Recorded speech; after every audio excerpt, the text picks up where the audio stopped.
Carta de São Paulo aos Hebreus, capítulo 7.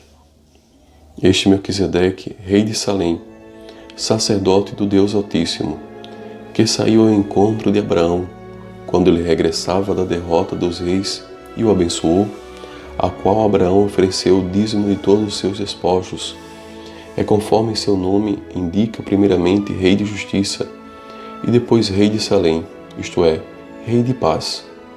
Sem pai, sem mãe, sem genealogia, a sua vida não tem começo nem fim. Comparável sob todos os pontos ao Filho de Deus, permanece sacerdote para sempre. Considerai, pois, quão grande é aquele a quem até o patriarca Abraão deu o dízimo dos seus mais ricos espólios. Os filhos de Levi, revestidos do sacerdócio na qualidade de filhos de Abraão, têm por missão receber o dízimo legal do povo, isto é, de seus irmãos. Naquele caso, porém, foi um estrangeiro que recebeu os dízimos de Abraão e abençoou o detentor das promessas. Ora, é indiscutível, é o inferior que recebe a bênção do que é superior. Demais aqui, os levitas que recebem os dízimos são homens mortais. Lá, porém, se trata de alguém do qual é atestado que vive. Por fim, por assim dizer, também Levi, que recebe os dízimos, pagou-os na pessoa de Abraão, pois ele já estava em germe, no íntimo deste, quando aconteceu o encontro com Melquisedeque. Se a perfeição tivesse sido realizada pelo sacerdócio levítico, porque é sobre este que se funda a legislação dada ao povo, que necessidade havia ainda de que surgisse outro sacerdote segundo a ordem de Melquisedeque, e não segundo a ordem de Arão? Pois transferido o sacerdócio forçoso, é que se faça também a mudança da lei. De fato, aquele ao qual se aplicam essas palavras é de outra tribo, da qual ninguém foi encarregado do serviço do altar. E é notório que nosso Senhor nasceu da tribo de Judá, tribo a qual Moisés de nada encarregou ao falar do sacerdócio.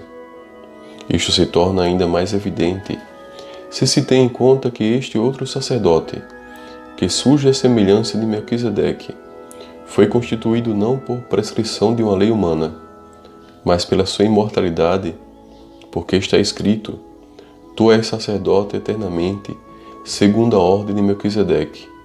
Com isso, está abolida a antiga legislação, por causa de sua ineficácia e inutilidade, pois a lei nada levou à perfeição, apenas foi portadora de uma esperança melhor, que nos leva a Deus.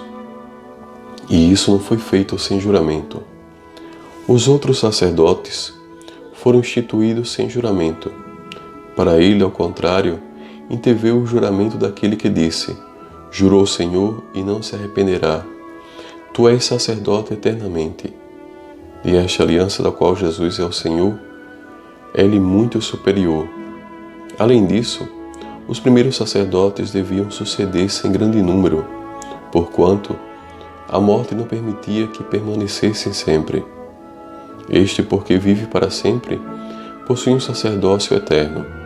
É por isso que lhe é possível levar a termo a salvação daqueles que por ele vão a Deus, porque vive sempre para interceder em seu favor. Tal é, com efeito, o pontífice que nos convinha, santo, inocente, imaculado, separado dos pecadores e elevado além dos céus, que não tem necessidade, como os outros sumos sacerdotes, de oferecer todos os dias sacrifícios, primeiro pelos pecados próprios, depois pelos do povo, pois isso o fez de uma só vez para sempre, oferecendo-se a si mesmo, enquanto a lei elevava ao sacerdócio homem sujeito às fraquezas. O juramento que sucedeu à lei constituiu o Filho que é eternamente perfeito.